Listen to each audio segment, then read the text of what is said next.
ඇත්තද විමල මේ කියන්නේ? උඹේ කෙල්ල මේ දීකේ කඩාගෙන ගෙදර ආවා කියන්නේ? මන් නම් දන්නේ නැහැ ඉතින් ඕවා. ගමේ මිනිස්සු තමයි කියන්නේ. ඇත්තද බං මේ කතාව? උඹේ කෙල්ල මේ ඊයේ රෑම ගෙදර ආවා කියන්නේ? අවුරුද්දක්වත් නෑ නේද තාම හරියට මේ කසාද බැඳලා? දරුවෙක් මල්ලෙක්වත් නෑනේ. අනේ ඉතින් මුදලාලිටත් ඕනක් නැති දෙයක් නෑනේ. මගේ කෙල්ල ගෙදර ආපු එක ඉතින් මම බලා ගන්නම්. මොකෑ ඉතින් ඒ කියාවේ කිය අම්මගේ ගෙදරනේ. ආයෙ වෙන ගෙදරක ආවය. මට පුළුවන් ඉතින් කවුරු නැතත් මගේ කෙල්ලව බලා ගන්න. ඒ කෙල්ලට එතන ඉන්න බැරි නම් මම මොනවා කරන්නද? දැන් කාලේ කෙල්ලෝ එහෙම දුක් විඳ විඳ ඉන්නේ නෑ. එයාලට ගැලපෙන්නේ නැත්තම් එයාලා එතනින් අයින් වෙනවා.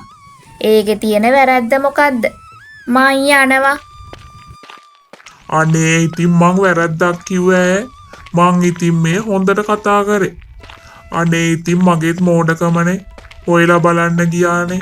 මට මොකද ඕන දෙයක් කරගත්තු දෙ. කොහොමත් ඉතින් අම්මා වගේ නැතෑ දුවත්. මට හිතුණා කවදා හරි ඉතින් ඕක.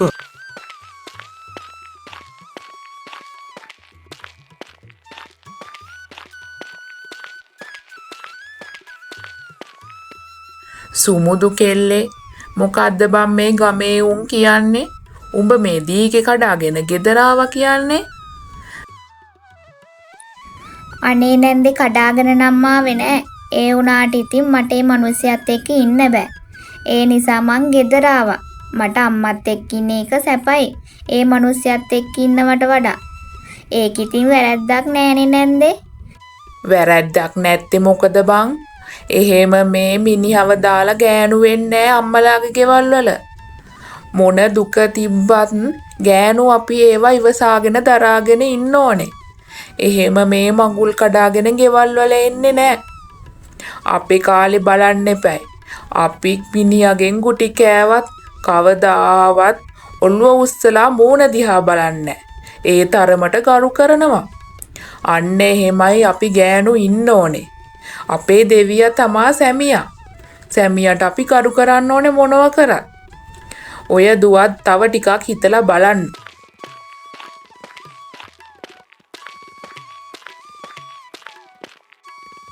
අනේ මන් දන්නේ. ගමේ හැමෝම අහනවා. දීගේ කඩාගෙන දුව ගෙදර ආවේ කියලා. මං ඉතින් මොනවා කරන්නද? ඇත්තටම ඔය මිනිස්සයාගෙන් දැන් අයින් වෙලා ඉස්සරහට මොකද්ද කරන්න ඉන්න දුවේ? ඔහොමම දැන් ගෙදෙට්ට වෙලා ඉන්නද හදන්නේ? එහෙම කරන්නේ කොහොමද? මමත් මේ හරිම අමාරුවෙන් ජීවත් වෙන්නේ. දුව තවත් දුක් විඳින්න බැරි හින්දා තමයි මං මේ මිනිස්සයාට දුන්නේ බන්දලා. දුවත් දැන් ගෙදර ආපුවාම අපි දෙන්නම දුක් විඳිනවනේ. මං ආස නෑ දුව දුක් විඳිනවට. නෑ අම්මේ මං බැලුවේ කන්තෝරුවේ විභාගෙ ලියන්නම් කියලා. එතකොට මට කන්තෝරුවේ රස්සාවක් හොයාගන්න පුළුවන්. මං ඉගෙන ගත්ත දේනුත් ප්‍රයෝජනයක් ගත්තේ නෑනේ අම්මේ. ඒ නිසා මං බැලුවේ මුලින් ඉඳන්ම ඒකට පන්ති ගිහින් කොහොම හරි මහන්සි වෙලා විභාගේ පාස් වෙන්න. අම්මා බලන් ඉන්නකෝ ගමේ මිනිස්සුන්ට ඕන දෙයක් කියපු දෙන්. අම්මා මා විශ්වාස කරන්නකෝ. මට අම්මා හිටියොත් ඇති. මට මේ මිනිස්සයා ළඟට නම් ආයෙ යන්න කියන්න එපා අම්මේ. මං පුදුම දුකක් වින්දේ මිනිස්සයා හින්දා. මේවා ඉතින් අපි බලෙන් කරලා දුන්නේ වෑ. උඹනේ ඔය යාළුවනේ. අපි කොච්චර කිව්වද? උඹේ අප්පච්චිටයි මටයි ඕන උනේ කොහොම හරි උඹව විභාගේ පාස් කරලා රජේ රස්සාවක් කරනවා බලන්න. ඒත් ඉතින් උඹට නොයේ කසාදයක් ඕන උනේ. කොහොම හරි ඔය කසාදේ නෝන නම් උඹ දැන් මෙලාට ලොකු නෝන කෙනෙක්. ලොකු කන්තෝරුවක. දැන් ඉතින් මොනව කරන්නද? ජීවිතේ වැරදුනා තමා.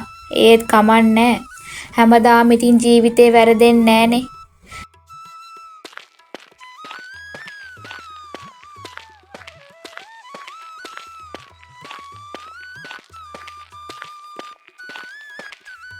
අර පේන්නේ නැද්ද ඉතින්?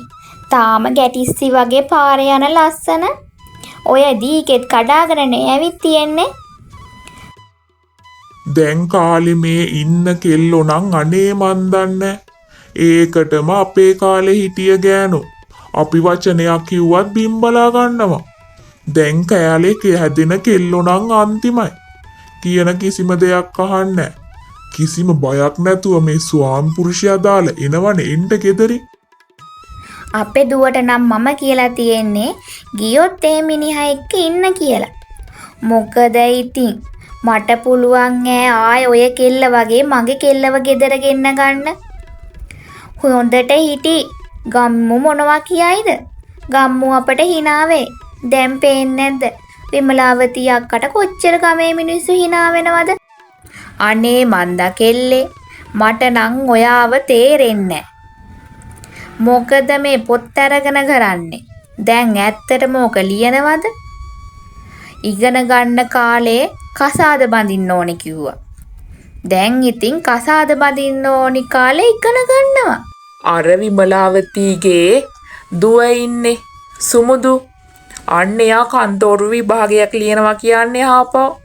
අනේ මන් දන්නේ මේවා රට්ටු හිනස්සන වැඩ. මේ දීගේ කඩාගෙන ඇවිල්ලා විභාග ලියලා හරියනවා. දැන් ඕවා පාස් වෙයි කියලා. මේව නම් ඉතින් මිනිස්සුන්ට hina වෙන්න හොඳ මාතෘකා. දැන් ඔය කෙල්ල ලියපු විභාගේ ෆේල්ලු. ඒ කියන්නේ අසමත්ලු. මං කිව්වා නේද? ඕක හරියන්නේ නැහැ කියලා. කොහෙද මේ විමලාවතීත් ඇහුවේ නෑනේ. ඔය විභාග කරන්නේ හොඳට ඉගෙන ගත්ත මහත්තරු. ඕවා සමත් වෙන්නෙත් එහෙම මිනිස්සු. ඔය විමලාවතීගේ ළමයාට පුළුවන් ද ඔච්චර දෙයක්? හොඳ වැඩේ හැබැයි එයාට. සුමුදු දුවේ මගේ දුවේ ඇත්තද මේ ඔබ විභාගේ අසමත් කියන්නේ? අනේ ඔව් අම්මේ මට ලකුණු ටිකක් මදි වුණා විභාගේ සමත් වෙන්න. ඒත් මං හොඳටම මහන්සි වුණා. මට සමා වෙන්න අම්මේ. මං අහපව් සැරයක් කරලා බලනවා. අනේ මන් දන්නේ ඉතින් ඕවා හරියන වැඩද කෙල්ලේ. කොහොමත් ඉතින් ඉගෙන ගන්න පුළුවන් කෙල්ලනේ. ඔහොම කසාද බැන්දට කමක් නෑ ඉතින්. තව එකපාරක් කරලා බලන්නකෝ. බැරි මොනොත් ඉතින් අර නගරේ තියෙන රෙදි මහන තැනටවත් යන්න ඕනේ. නැත්තම් ඉතින් අපරාධ ජීවිතේ. සල්ලි ටිකක් හරි හම්බ කරගන්න පුළුවන්නේ. දැන් ඕවා හිතන්න නැතුව පාඩම් කරන්නකෝ. ගමේ මිනිස්සු මොනවා කිව්වත් මට කමක් නෑ අම්මේ. අම්මයි අප්පච්චි මං වෙනුවෙන් මහන්සි වුණ විදිය දැන් තමා මට තේරෙන්නේ. මට ඒ කාලේ තේරුන්නේ නෑ. මට ඒ දවස්වල නිමල්ගෙන් තොර ලෝකයක් තිබුණේ නෑ. ඒත් දැන් නිමල් සෑහෙන්න වෙනස්. මට ඕනේ අප්පච්චි අම්මයි දැකපු හීනේ හැබෑ කරන්න. ඔයාලා දෙන්න වෙනුවෙන්. මං ඒක කොහොම හරි කරනවා අම්මේ. අම්මා මාව විශ්වාස කරන්නකෝ.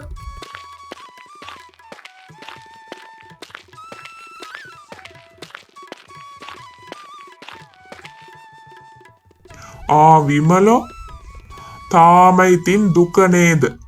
තාම ඉතින් වට්ටියක් ඔළුවේ තියාගෙන ගෙයින් ගන්න විකුණනවා. ඔය කෙල්ලවත් ගන්න එපා යුවට. දැන් ඉතින් එයාට වැඩකුත් නෑනේ. කසාදෙත් නෑ විභාගෙත් නෑ. දෙකම ඉතින් එකපාර අසමත් වුණානේ.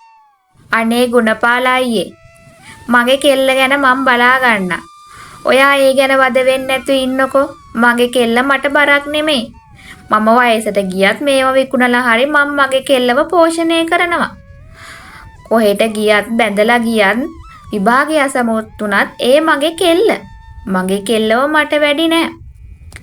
ඔය ගුණපාල අයියත් ඔයාගේ කෙල්ල ගැන බලාගත්තා නම් හොඳ නැද්ද? තරහ ගන්න දෙයක් කිව්වේ නෑ විමලෝ. මම මේ කිව්වේ හොඳට. අම්මා කෙනෙක් විදියට ඊට වඩා හොඳ විදියට මේ ප්‍රශ්නේ විසඳන්න තිබ්බා. මං යනවා යන්න. හොදක් කරන්න ගියත් මෙතන වැරදි.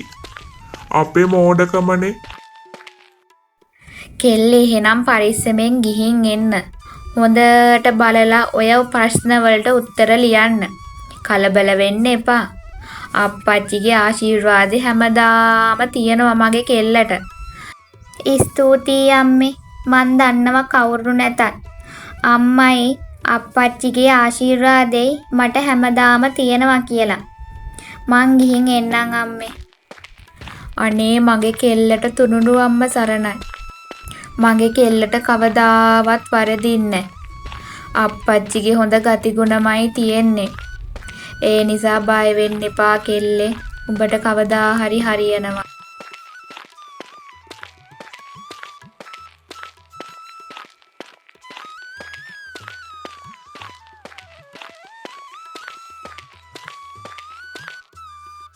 අර පේනවද?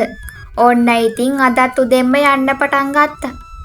අනේ මේ කෙල්ල නම් රට්ටු හිනස්සන එකේ සීමාවක් නැහැ. කියලා වැඩක් නෑ නංගි. පේන්නේ නැද්ද මේ සුමුදු ළමයා කරන වැඩ? ඇත්තටම ඇයි මෙච්චර රට්ටු හිනස්සන්නේ? දැන් එකපාරක් අසමත් වුණානේ. දැන් ආය පාරක් තව පාරක් අසමත් වෙන්නද ඕකට යන්නේ? බැරි මිනිස්සයාට බෑම තමා ඉතින්. විමලාවතී අක්කගේ පණ්ඩිතකම තමා ඔය සුමුදු ළමයටත් තියෙන්නේ. ඔය ගියපු මිනිස්සයත් එක්ක දුක් විඳගෙන ඉන්නේ නැතුව ආවා මෙතන විභාග කරන්න. දැන් ඉතින් ඔය කරගත්තේ. දැන් ඉතින් අපිට අදත් hina වෙන්න පුළුවන්. මොකද ඉතින් අදත් ඉතින් අසමත් වෙලා නෙන්නේ. ඕවා පාස් වෙන්න පුළුවන් යම්. අම්මේ අනේ අම්මේ එන්නකෝ. අනේ අම්මේ මං විභාගේ පාස්. මම තමා වැඩිම ලකුණු. අනේ මගේ කෙල්ලේ ඇත්තමද මේ කියන්නේ? අනේ මට හරිම සතුටුයි කෙල්ලේ. මං දැනන් හිටියා මගේ කෙල්ල කවදා හරි මෙතෙන්ට යනවා කියලා. අනේ අප්පච්චිගේ හීනේ සැබෑ කරා පුතේ. අනේ මට හරිම සතුටුයි. දැන් මගේ දුව ලොකු කන්තෝරුවක ලොකු නෝනා කෙනෙක්. අනේ මට කොච්චර සතුටුද මේ දුප්පත් අම්මගේ හීන හැබෑ කරාට උඹට පින්දුවේ. කසාද බඳිනවටත් වඩා සතුටුයි අද මට. දන්නවද අම්මේ මට පත්වීම හම්බ වෙන්නේ ඒ කන්තෝරුවේ ඉන්න ලොකුම නෝනා විදිහට. මං තමා එතන ලොකුම නෝනා. මොකද මට ලකුණු ගොඩාක් වැඩිනේ අම්මේ. ඒ නිසා මාව ඒ තනතුරට තේරුණා. මේවා ඉතින් අම්මගෙත් වාසනාව. අනේ දෙයියනේ එතකොට මගේ කෙල්ලද කන්තෝරුවේ ඉන්න ලොකුම කෙල්ල. අනේ අප්පච්චි හිටියානම් කොච්චර සතුටු වෙයිද දුවේ. අනේ මට කියන්න තේරෙන්නේ මං දුවට බාරයක් වුණා කන්දේ උඩ දේවාලෙට. මං ගිහින් ඒක ඔප්පු කරලා එන්නම් දුවේ. දුවට දැන් කොළඹ යන්නත් තියෙනවනේ. අපි ඇවිල්ලා කැවිලි පෙවිලි ටිකක් හදමු. මේ ආරංචිද අලුත්ම කතාව. අර විමලාවතීගේ දුව සුමුදු ඉන්නේ. සුමුදු අර විභාගයෙන් පාස් කියන්නේ. ඉහළින්ම පාස්ලු. සුමුදු කෙල්ලටදු ලකුණු වැඩිම. පත්වීම හම්බ වෙන්නේ නගරේ තියෙන ලොකුම කන්තෝරුවේ ලොකුම නෝනා කෙනෙක් විදිහටලු. එතන සුමුදුලු එතකොට වැඩියෙන්ම බලවත්. අනිත් ඔක්කොම සුමුදුට මැඩම් කියලාලු කතා කරන්න තියෙන්නේ. අනේ දෙයියනේ නංගි මේ කතාව ඇත්තමද? එතකොට සුමුදු කෙල්ල ඒක පාස් වෙලාද?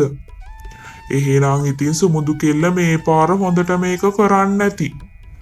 අනේ ඉතින් මේ ගමේ කාටවත් බැරි වුණ දෙයක් නේ කෙල්ල කරලා පෙන්නුවේ. අර අපේ මැරුණු සිරිදාසගේ කෙල්ල ඉන්නේ. ඒ කෙල්ල මේ ළඟද විභාගයක් ලියලා. ඒක පාස් වෙලා දැන් කන්තෝරුවේ ඉන්න ලොකුම නෝනලු මේ අපේ සුමුදු කෙල්ල. ගමේ හැමෝම ඕන් ඒ ගෙවල් පැත්තට යනවා ඒ කෙල්ලව බලන්න. අනේ ඉතින් මේ ගම්වල අහපු දෙයක් ඕක. කසාදේ කඩාගෙන ආවට මොකෝ ඔය යසාගේට පුරගෙන තියෙන්නේ. අපි කොච්චර hina වුණාද? අනේ මට නම් කාට හරි හරියනකොට හරිම සතුටුයි. මම නම් කවදාවත් ඔය කෙල්ලට hina වුණේ නැහැ. ඇත්තට මේ කෙල්ල හරිම උත්සාහවන්තයි. එක දෙයකින් ජීවිතේ පෙරදෙනකොට තව දෙයකින් ජීවිතේ දිනුවා. එහෙම තමයි වෙන්න ඕනේ. දැන් කාලේ කෙල්ලෝ හරි වෙනස්. හරි බුද්ධිමත්. දැන් කාලේ කෙල්ලෝ කොහොම හරි ගොඩ යන්න බලන්නේ. අපේ කාලේ මේ ගෑනු වගේ දැන් මේ මිනිස්සයාගෙන් කකා බිබී ඉන්න ආස නැහැ. දැන් කාලේ කෙල්ලෝ කොච්චර මහන්සි වෙනවද බලන්නකෝ. අනේ මන්නම් කැමති ඒකට. අනේ අක්කේ අපි මේ අක්කගේ ගෙවල් පැත්තේ යන ගමන්මයි හිටියේ. මේ කෙල්ලට සුබ පතන්න. කෙල්ල ලොකු කන්තෝරුවක දැන් ලොකු නෝන කෙනෙක්නු නේද? හෙට මේ කොළඹ යනවා කියන්නේ පත්වීම ගන්න. අනේ අපිට හරිම සතුටුයි අක්කේ. ඇත්තටම අපේ අතින් වැරදි ගොඩාක් වුණා. ගමේ හැමතැනම ඉතින් කෙල්ල කසාද කඩාගෙන ආවේ කියලා මම තමයි පැතිරුවේ. මගේ කෙල්ල ජීවිතේ දුක් විඳ විඳ ඉන්න තෝරගත්තේ නෑ. එයාට හැමදාම ඕනුනේ හොඳ තැනකට යන්න. එයාට කසාද ජීවිතේ වැරදුනා තමා. හැබැයි එයාගේ අනිත් ජීවිතේ හරි ලස්සනට හදාගත්තා. ඔහෙම තමයි ඉතින් මිනිස්සුන්ට වැරදෙනවා. ඒත් ඉතින් මිනිස්සු වැරදි හරි කොමාරි හරි පාරට යනවා. අපි එහෙම මිනිස්සුන්ට උදව් කරන්න ඕනේ. වචනයකින්වත් වැරද්දක් යන්න හොඳ නෑ. ඒ මිනිස්සු ඉන්න ප්‍රශ්න දන්නේ ඒ මිනිස්සු විතරනේ. අපිට බෑ යාලට අනම්මනම් කියන්න. කිසිම අයිතියක් නෑ.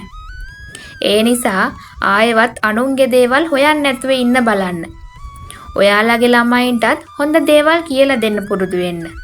දැන් කාලේ කෙල්ලෝ එහෙම දුක් විඳින්න ආස නෑ. එයාලා ආස තමන්ව ගොඩනගා ගන්න. දැන් කාලේ කෙල්ලෝ හරිම බුද්ධිමත්. එයාලා මේ ඉස්සර වගේ මෝඩ නෑ. මෝඩ තීරණ ගන්නෙත් නෑ. මයි යනවා එහෙනම්.